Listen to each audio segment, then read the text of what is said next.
नमस्कार, मैं हूँ संजय शर्मा। आप देख रहे हैं 4 PM न्यूज़ नेटवर्क। प्रधानमंत्री जी ने कुछ समय पहले घोषणा करी थी कि हम 5G लॉन्च हो गया है, अब बिजली की तरह चला करेगा नेटवर्क, इंटरनेट आप इतनी बढ़िया चलाएँगे। मैं अपने मित्र के पास आया था एक सोसाइटी में। उनके फ्लैट में बैठा हुआ था, मुझे शो करना था, अभय जी के संग बातचीत करनी थी। कभी लैपटॉप लेके लेफ्ट जाऊँ, कभी राइट जाऊँ, कभी ऊपर जाऊँ, नीचे जाऊँ। अंततः मुझे स्विमिंग पूल के किनारे आगे बैठकर तब मुझे बातचीत करनी पड़ी। ये है हकीकत। कैशलेस पेमेंट करिए, मत कैश करिए। नेटवर्क ही नहीं चलता तो कैशलेस कहाँ से करूँगा? और ये बात है गुड़गाँव की। मतलब देश के सबसे तेज़ी से बढ़ते हुए जिस राज्य की। कल रात ही लौटा था कश्मीर से, तो आज सुबह मैं गुड़गाँव में आया था। मैंने सोचा कुछ लोगों से चल के बात करूँ। ये हालात हैं। अभय जी से आज हमने कोई मोदी जी, कोई योगी जी, कोई गडकरी जी पे बात नहीं करी। आज हमने आपके और जीवन से जुड़े हुए जो महत्वपूर्ण मुद्दे हैं, उन पे बात करी। मेरे ख़्याल से जब से मैं अभय जी के संग शो कर रहा हूँ, 1 साल से ज़्यादा का समय हो गया होगा। पहली बार ऐसा मुद्दा हुआ जिसमें मैंने पॉलिटिकल बात करने की कोशिश नहीं करी। क्योंकि हिंदुस्तान में बहुत कुछ ऐसा हो रहा है जो मेरे और आपके जीवन पे असर डाल रहा है, और सरकारें मौन है, खामोश हैं। क्या दर्द है मेरा और आपका सुनना चाहिए। नशे का कारोबार बढ़ता चला जा रहा है। मैंने देखा उत्तर प्रदेश में एक आदमी आया खांसी का, कि पता नहीं कौन सी कंपनी का सिरप था, 10 रुपए का सिरप लिया, खोला, पूरा पी गया मेरे सामने की। मैं हैरान है, ये क्या किया? बोले नशे के लिए कर रहे हैं। उत्तर प्रदेश में नशीली दवाओं का कारोबार करोड़ों करोड़ों में फैल गया है। हर जिले के सीएमओ को, दवा चेक करने वालों को लाख रुपए महीना रिश्वत दे दी जाती है। मुझे ये बात इसलिए याद है कि मैं कश्मीर में गया, वहां के लोगों को डर था कि ड्रग्स बढ़ गया है। तो अब स्मैक और हेरोइन और बाकी ये नहीं, नशीली दवाएं भी चल रही हैं। जो दवाएं पूरी दुनिया में प्रतिबंधित कर दी गई, वो भारत में बिक रही हैं। मैं और आप खा रहे हैं। देश जा कहाँ रहा है? बहुत सारे मुद्दे ऐसे हैं जिस पे अभय जी से बात की, और मैं कह सकता हूँ ये बिल्कुल लीक से हट के बात है। और मैं ये भी चाहूंगा कि आप बताएं ये बातचीत कैसी लगी। चलते हैं अभय दुबे जी के पास। 4 PM न्यूज नेटवर्क में स्वागत है अभय दुबे जी आपका। आपको याद होगा 1 साल पहले प्रधानमंत्री जी ने घोषणा करी थी कि अब देश के बड़े-बड़े जो शहर हैं उस पे 5G आ रहा है, और हम लोग जल्दी से 5G से भी और क्रांति की तरफ बढ़ रहे हैं, नेटवर्क बहुत बढ़िया होगा। आपके संग एक शो करना होता है, मैं सुबह 5 जगह बैठ चुका कि किस जगह हम्म। बैठ जाऊँ तो नेटवर्क ठीक आ जाए। एक फ्रेंड की सोसाइटी में, फ्रेंड की जहाँ रहता है मेरे, उसके घर आया हुआ था। सोसाइटी में 4 जगह बैठ के लैपटॉप ले लेके घूमता रहा कि नेटवर्क कहाँ अच्छा मिलेगा, तो अंततः यहाँ पे स्विमिंग पूल के किनारे एक जगह मिली जहाँ हम्म। नेटवर्क थोड़ा ठीक आ पा रहा, तो मैं शो कर पा रहा। ये भारत में नेटवर्क की ये हालत है। हम लोग कहते हैं हम क्रांति कर रहे हैं और सब फ़ोन पे हो जाना चाहिए, सब कैशलेस होना चाहिए, और नेटवर्क ऐसा है। वहीं से शुरुआत करता हूँ सर। आपने पूरी दुनिया घूमी है, पूरी दुनिया में आप इतने देशों में देखे हैं। जो भारत में ये मोबाइल का की जो हाल है कि यहाँ लैपटॉप ले लेके मोबाइल पे, एक ज़माने में याद होगा हम लोग देखते थे, चित्रहार आता था दूरदर्शन पे, हम्म। तो उसका एंटीना घुमाते रहते थे कि भाई किस जगह हम्म। पे जाके हमारा सिग्नल ठीक हो जाएगा। तो वही हाल कुछ-कुछ आ रहा है। कैप मँगा के लगानी पड़ी क्योंकि इतनी तेज़ हवाएँ हैं कि पीछे सब आप बात ही नहीं कर सकते। तो मैं जानना बिजली चाहता क्या हूँ कि बत्ती होगी आपकी? भारत में कब तक ये व्यवस्था ठीक होगी कि कम से कम फ़ोन-वोन तो हर जगह बैठो तो ठीक-ठाक आ जाए? क्या लगता है आपको? असल में है क्या संजय जी, आपने सवाल जो पूछा है वो काफी गंभीर सवाल है। और मोदी जी और भारतीय जनता पार्टी और उनके पैरोकार जितने छिछले तरीके से इन सब बातों पर दावेदारियां करते हैं, उनसे बात न केवल समझ में आती है बल्कि मन में एक अजीब तरह की चिढ़ पैदा हो जाती है कि जो दावेदारी कर रहे हैं और असलियत है उसके बीच में जमीन आसमान का फर्क है। ये स्थिति होती है। असली बात क्या है कि हम लोगों को जो मॉडल मिलता है हर चीज का, वो यूरोप का मॉडल मिलता है, पश्चिम का मॉडल मिलता है, वेस्ट का मॉडल मिलता है। वो हैं बहुत ही छोटे छोटे देश जहां आबादी बहुत कम है, और वहां की समस्याएं, वहां की और सारी चीजें चूंकि वहीं पहली बार बनती हैं, यूनाइटेड स्टेट्स ऑफ अमेरिका और वेस्ट में बनती हैं, वहां अमेरिका में भी वही लोग रहते हैं, तो वो वहां के लिए ही बनती हैं चीजें। हमारे पास जब चीज आती है तो हमें अपने हिसाब से उसको ट्वीक करना पड़ता है, हमें अपने हिसाब से उसको बनाना पड़ता है। वो सब अंग्रेजी में सारा काम होता है, या किसी और दूसरी फ्रेंच में, या दूसरी बड़ी यूरोपियन, डच में, जर्मन में, उनमें काम होता है, यूरोपियन लैंग्वेजेस में, इटालियन में काम होता है। बाकी सब हम लोगों को चीजें अपने तरीके से बनानी पड़ती हैं। और हिंदुस्तान में क्या है कि हिंदुस्तान, वहां सब चीजें तय भी हैं पहले से। जैसे कि प्राइवेट सेक्टर की क्या भूमिका है, वो स्थापित भूमिका है, और वो प्राइवेट सेक्टर अपनी उस भूमिका को पूरा करता है। इसी के साथ सरकारी क्षेत्र जो है उसकी क्या भूमिका है वो तय है। सर, उसमें कोई ज्यादा घपला नहीं है, कोई विवाद नहीं है। जब विवाद होता है तो वो लोग उन लोगों के पास ऐसे प्रोटोकॉल हैं, ऐसी आचार संहिता है जिनके जरिए वो उनको हल कर लेते हैं। हमारे यहाँ क्या है, हमारे यहाँ बहुत बड़े पैमाने पर दगा है, फरेब है, हमारे यहाँ बड़े पैमाने पर बहुत बड़ी जालसाजी है। जो कहा जाता है वो किया नहीं जाता। जैसे वहां क्रोनी कैपिटलिज्म नहीं है। जो पूंजीपति हैं बड़े बड़े, वो सब तय है पहले से कि भाई अमेरिका में वो रिपब्लिकन पार्टी की सपोर्टर हैं, वो डेमोक्रेटिक पार्टी की सपोर्टर हैं, और वो खुल के उनको चंदा देते हैं। वहां कोई चक्कर नहीं है। तो वहां पे ये नहीं हो सकता है कि डेमोक्रेटिक पार्टी की गवर्नमेंट आ जाए तो रिपब्लिकन पार्टी के जो कैंडिडेट कारपोरेट्स हैं, मतलब उनका उनका उनका लाइसेंस ठेका कैंसिल करने लगे, या बाधाएं करने लगे, या उनके यहाँ रेट पड़वाई जाने लगे, या इनकम टैक्स के नोटिस दिए जाने लगे, या ईडी रोज पहुंच जाए उनके यहाँ अपना बोरिया बिस्तर लेके। ये सब वहां ड्रामेबाजी नहीं चलती है। हिंदुस्तान में सबसे बड़ी बात तो ये है, जिसको हम सब लोग कहते हैं इकोनॉमी का 2A डिस्टॉर्शन। 2A ये किनका दिया हुआ है? 2A नाम ये अरविंद सुब्रमण्यम का दिया हुआ है, जो मोदी सरकार के आर्थिक सलाहकार रह चुके हैं लंबे अरसे तक।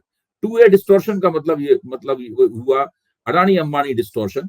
एक इसको मुहावरे के तौर पे देखिए, किसी जमाने में टाटा बिरला थे, ये आज अडानी अंबानी है, उसको कोई फर्क नहीं पड़ता।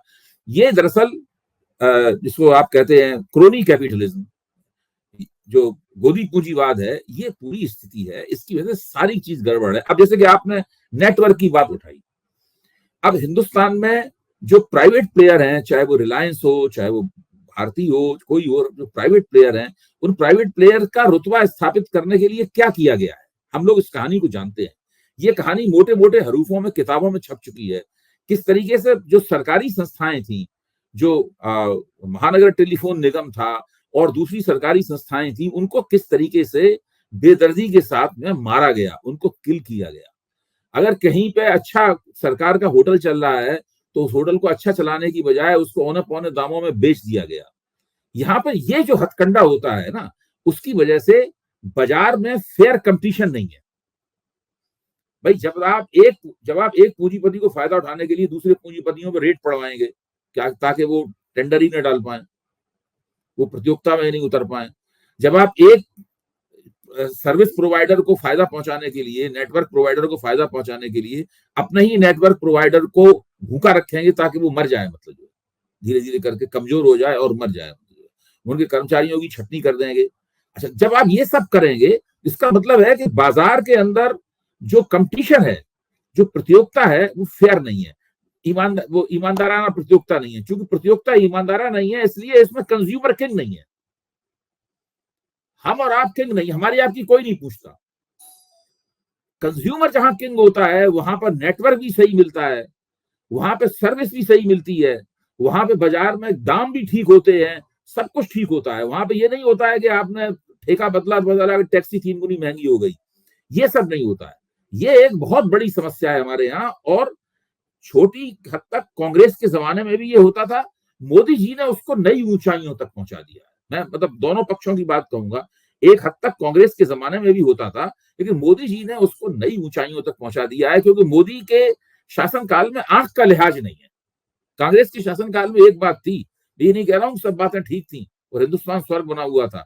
हम लोग तो स्वर्गवासी कभी भी नहीं हुए आज तक, मुझे अगर मजाक में कहें तो वो कांग्रेस के शासनकाल में आंख का लिहाज था। वो लोग कोशिश करते थे कि कोई ऐसी भदभद ना हो। मोदी जी को इस बात की कोई परवाह नहीं, वो जो कुछ कर रहे हैं वो खुल के कर रहे हैं। वो भाई भारत का प्रधानमंत्री एक बड़े पूंजीपति के प्लेन में सफर करे और उसकी तस्वीर भी प्रकाशित हो, उसके प्रधानमंत्री के दल के साथ वो विदेश भी जाए और वहां उसको तरह तरह की सुविधाएं भी मिले और दूसरी ठेके भी दिलवाए जाएं, वो सब कॉन्ट्रैक्ट करवाए जाएं, समझौते करवाए जाएं। ये तमाम जो होता है ना, ये चीजें कुल मिलाकर जो प्रतियोगिता है, बाजार में कंपटीशन का माहौल बिगाड़ देती हैं। इससे क्या होता है कि जो दूसरे पूंजीपति हैं वो चौंकते हैं, वो सोचते हैं कि हमें सरकार सपोर्ट नहीं करेगी, अगर हम आगे बढ़े तो सरकार हमारे रास्ते में अड़ंगे लगाएगी, तो इन्वेस्टमेंट नहीं करते, वो इन्वेस्टमेंट रोक लेते हैं। इन्वेस्टमेंट जैसी प्राइवेट इन्वेस्टमेंट कम होता है, वैसी उसकी भरपाई करने के लिए सरकार को ज्यादा इन्वेस्टमेंट करना पड़ता है। सरकार का ज्यादा इन्वेस्टमेंट से काम चलता नहीं है, तो सरकार तो कंज्यूमर प्रोडक्शन में इन्वेस्टमेंट नहीं कर सकती। सरकार करेगी तो इंफ्रास्ट्रक्चर में इन्वेस्टमेंट करेगी। तो ये इस प्रकार की समस्याएं रहती हैं। इन समस्याओं का कुल जो बुरा असर होता है वो नागरिकों के ऊपर होता है। हम लोगों को वे सुविधाएं नहीं प्राप्त हो पाती जो सुविधाएं मिली। अच्छा, हमने अपने घर में वाईफाई लगवाया, वाईफाई लग गया। पहले तो सब फाइबर की लाइन नहीं थी, खुदाई हुई, फाइबर की लाइन भी पड़ गई, उसके हमने पैसे भी दे दिए, फाइबर की लाइन का राउटर लग गया, वाईफाई लगा हुआ है। लेकिन उसके बावजूद वाईफाई छोटा, भाई 3 कमरों का घर है, 3 कमरों के हर घर में वाईफाई लगा हुआ है, हम तगड़े उसका बिल भी देते हैं हर महीने। तो सब जगह नेटवर्क पहुंचना चाहिए कमरों में। अब पता चला कमरों में नेटवर्क नहीं पहुंच रहा है। अब हमें पता चला कि जो कंपनी है वो एक तरह के बूस्टर और बेच रही है। अब हमने जगह जगह बूस्टर लगवा दिए हैं।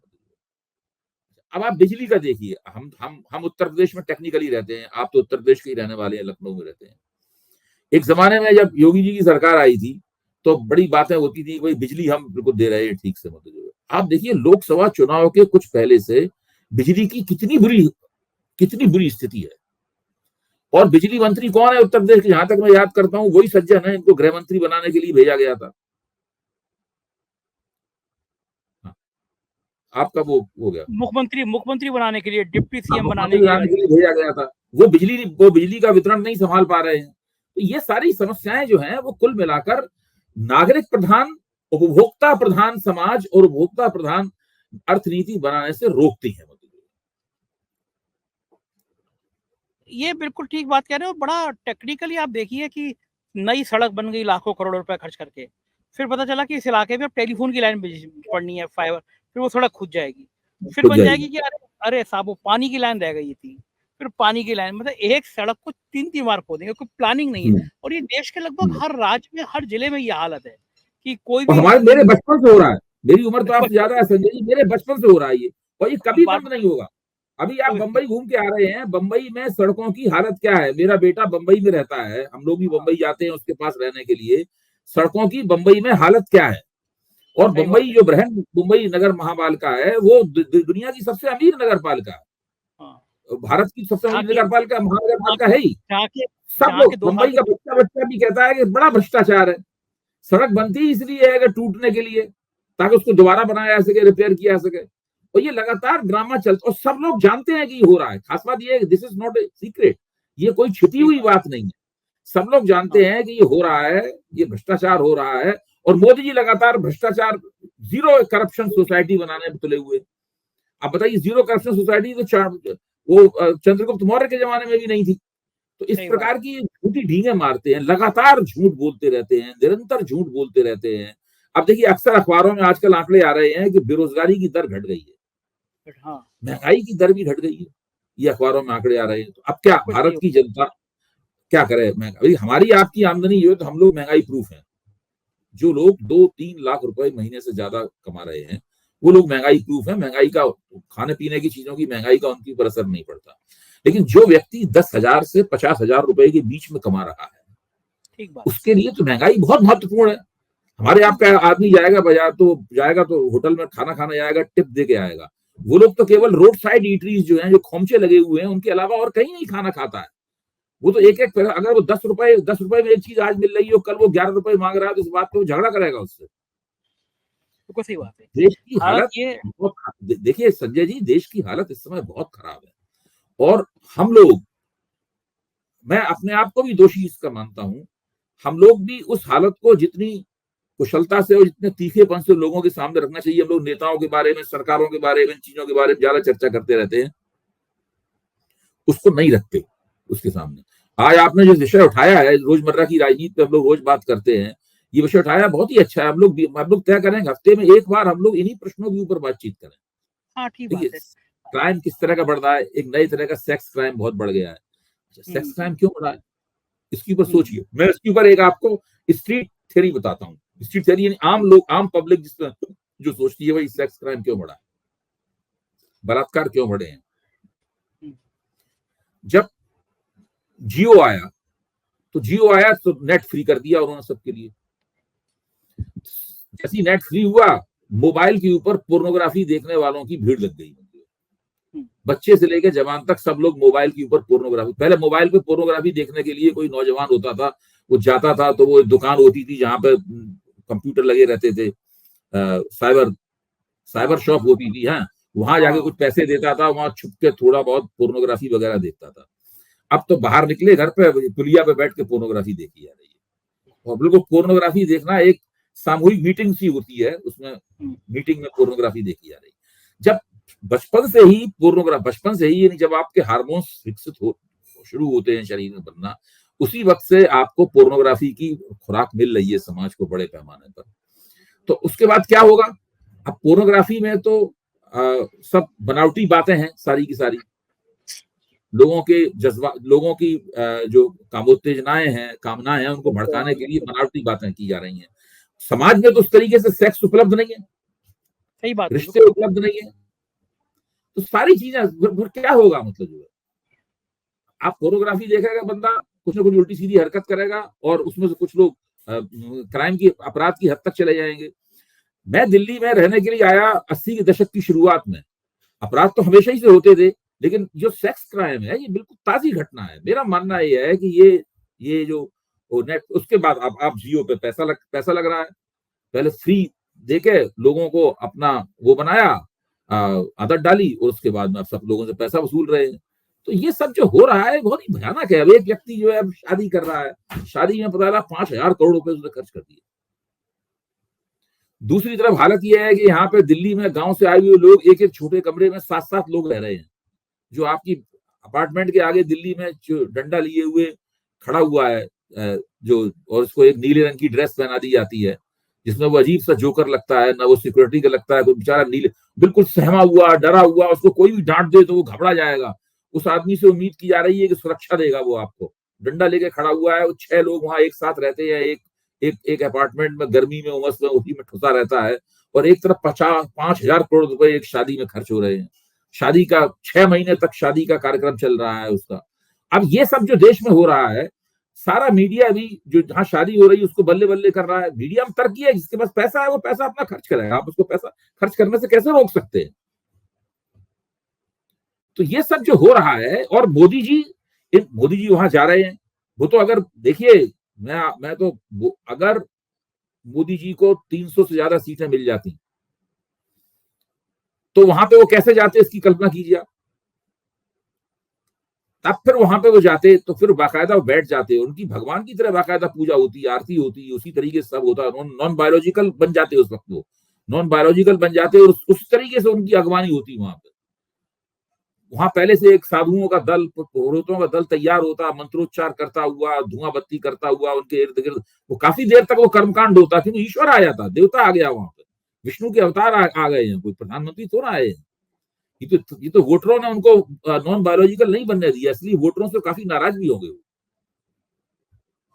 बिल्कुल ठीक कह रहे हैं। और जहां तक आपने बात करी सामान्य आदमी के जीवन की, आज खबर ही छपी है कि 1 दर्जन से ज्यादा दवाएं प्रतिबंधित की गई हैं। शायद उसमें पैरासीटामोल को मोल का नाम भी याद है। पैरासीटामोल कई देशों में प्रतिबंधित है। ऐसी कई दवाएं हैं जो दुनिया के कई देशों में प्रतिबंधित हैं, लेकिन भारत में बिक रही होती हैं।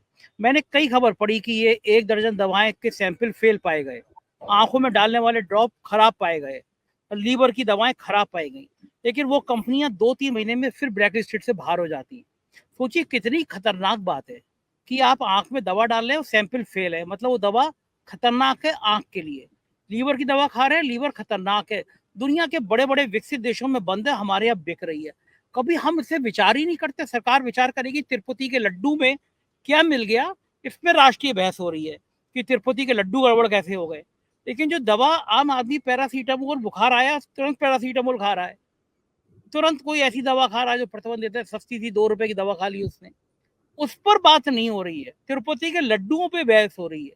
तो क्या हिंदुस्तान में आम आदमी का जीवन इतना सस्ता हो गया है कि सरकार को ध्यान देने की जरूरत ही नहीं है इस पे? अवय जी, देखिए, सरकार, आप बिल्कुल जो बात कह रहे हैं, आपकी उंगलियां सही जगह रखी हुई हैं। सरकार और मीडिया का जो कमर्शियल मीडिया है, ये दोनों मिलके एकम एक हो गए।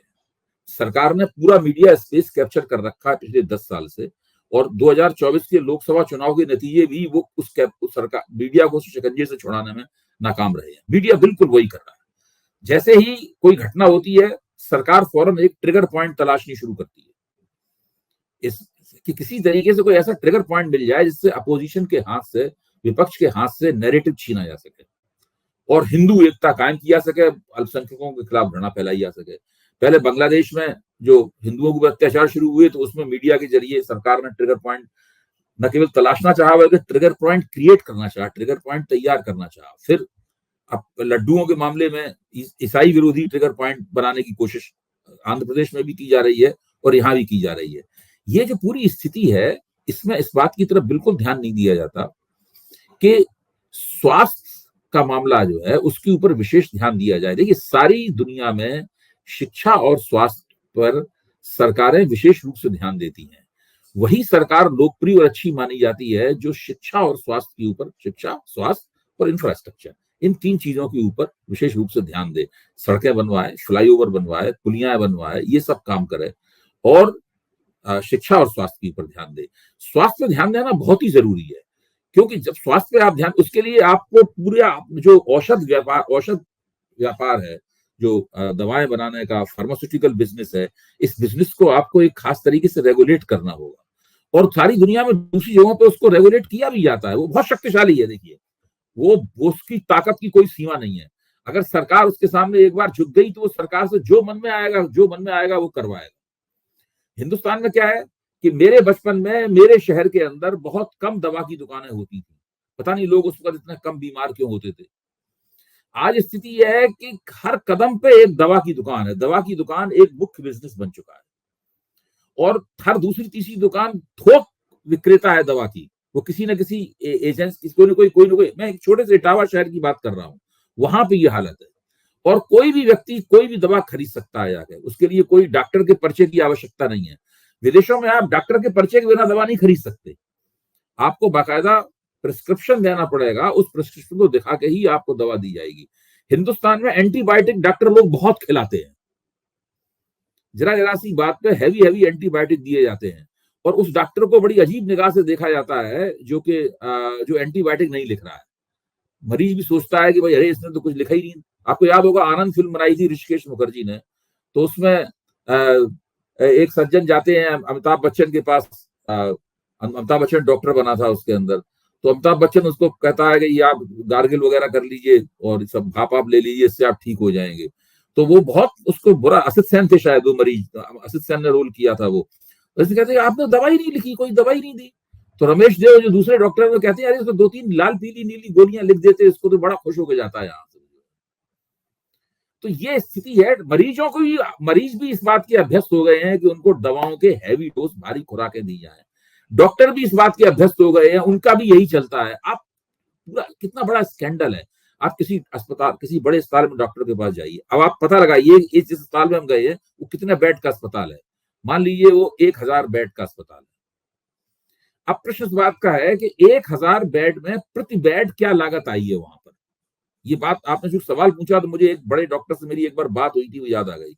प्रति बेड क्या लागत आई है? प्रति बेड क्या 10 लाख रुपए लागत है बनाने में अस्पताल को, या प्रति बेड 1 लाख रुपए लागत है, या 2 लाख रुपए लागत है? सबसे बड़ा सवाल यह है कि क्या इस देश में 5 स्टार अस्पतालों की जरूरत है? 5 स्टार अस्पतालों की चेन की जरूरत है इस देश में, या इस देश में ऐसे सस्ते अस्पतालों की जरूरत है जहां सारी बुनियादी सुविधाएं होंगी लेकिन उनके बनने की लागत कम होगी? बनने की लागत कम होगी तो मरीज को वहां पर सस्ता इलाज प्राप्त होगा।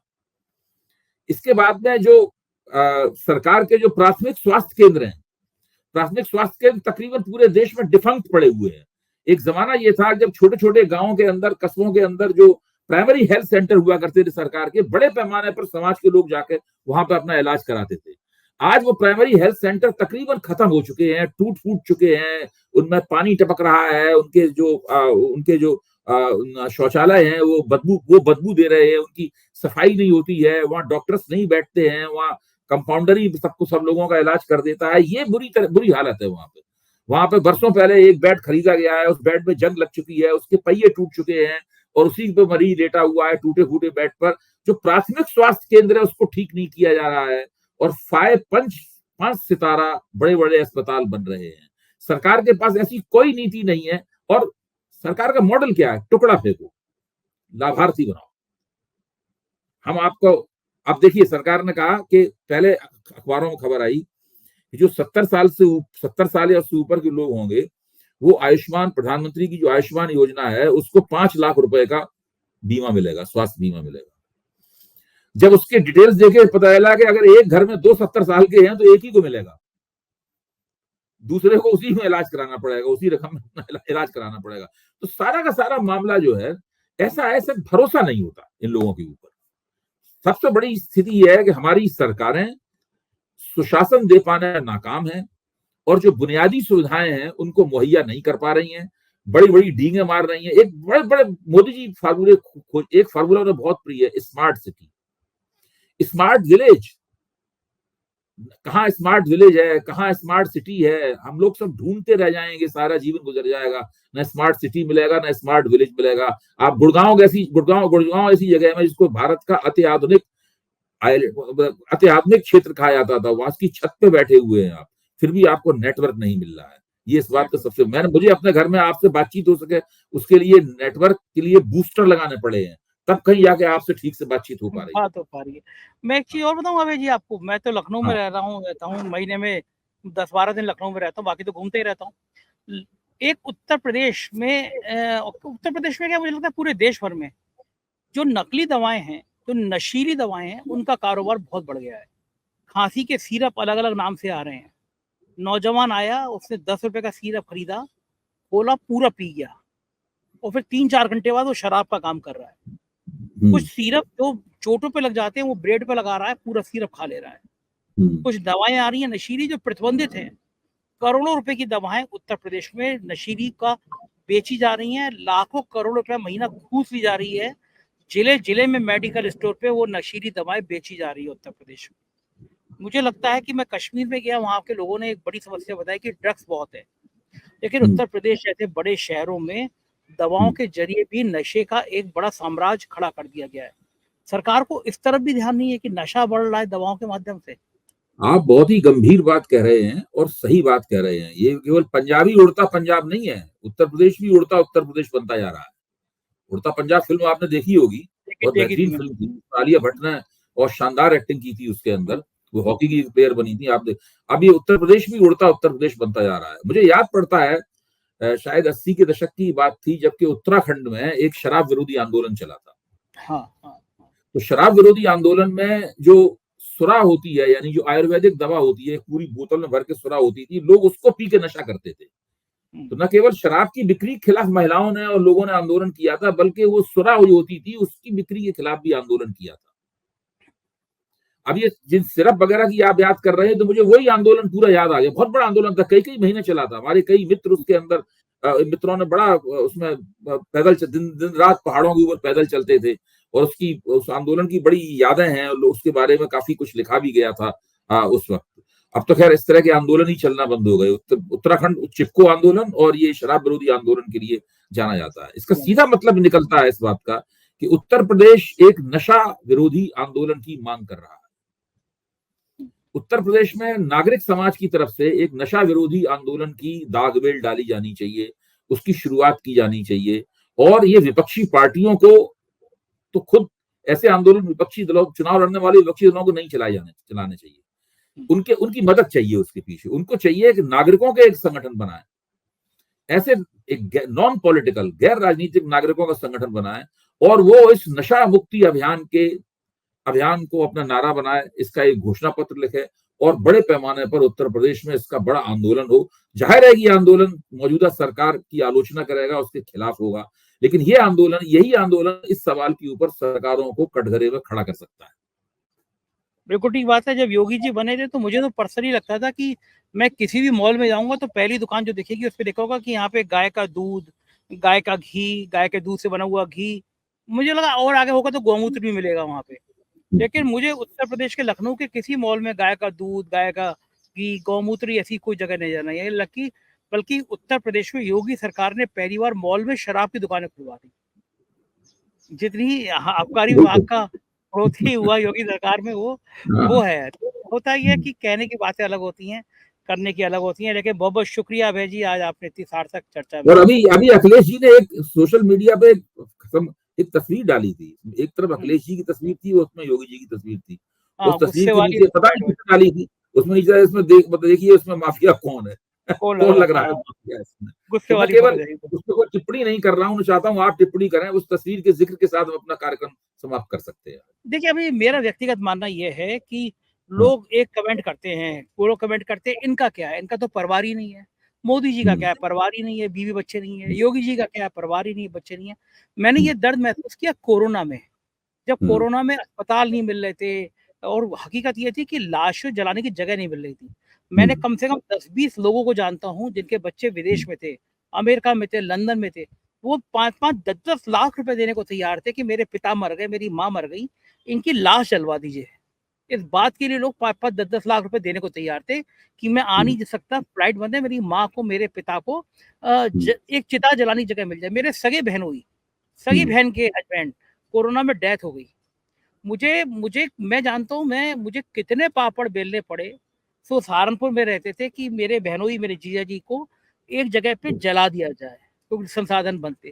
तब लोगों ने एक लाइन कही कि ये लोग क्या जाने जिनके परिवार नहीं है। परिवार का दर्द होना भी राजनेता के लिए ज़रूरी है, संवेदनाएँ आती हैं उससे। और मुझे व्यक्तिगत तौर पे लगता है कि किसी भी व्यक्ति के अंदर संवेदनाओं का होना बहुत ज़रूरी है।